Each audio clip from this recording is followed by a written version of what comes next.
அஸ்ஸலாமு அலைக்கும். வணக்கம் நண்பர்களே, எப்படி இருக்கீங்க? எல்லாம் நல்லா இருக்கீங்களா? இன்னைக்கு நாம் எதை பத்தி பார்க்க போறோம்னா, சவுதி அரேபியா எப்படி ஒரு நாடாக உருவானது மற்றும் சவுதி அரேபியாவின் சில முக்கிய 5 நகரங்களின் பழைய பெயர்களும் அதன் அர்த்தமும் நாம் இன்னைக்கு இந்த வீடியோவில் பார்க்க போறோம். வாங்க நம்ம வீடியோக்குள்ள போகலாம்.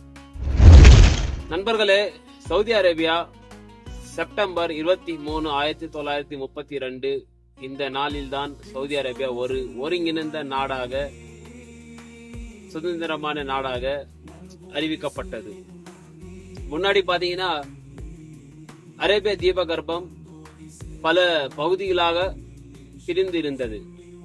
முக்கியமாக நஜ்த் மற்றும் ஹிஜாஸ் அந்த காலத்தில் அந்த பகுதிகளை பலவிதமான பழங்குடி தலைவர்கள் மற்றும் ஓட்டமன் சாம்ராஜ்யம் வரை ஆண்டு கொண்டிருந்தனர்.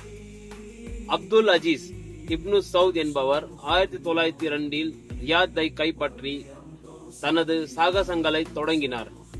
அதன் பிறகு படிப்படியாக நஜ்த், ஹிஜாஸ் மற்றும் பல பகுதிகளை இணைத்து 1932 சவுதி அரேபியா அரசாங்கம் என்று அறிவித்தார்.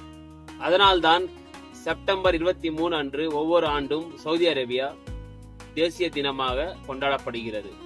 சவுதி அரேபியா பெயர் எப்படி வந்தது? சவுதி அரேபியா என்பது சவுத் குடும்பத்தின் அரேபியா என்பதை குறிக்கிறது.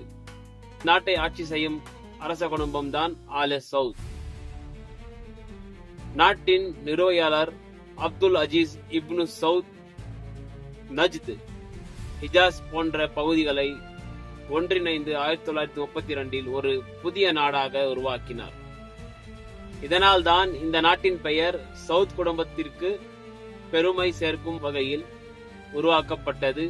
Saudi Arabia, kingdom of Saudi Arabia.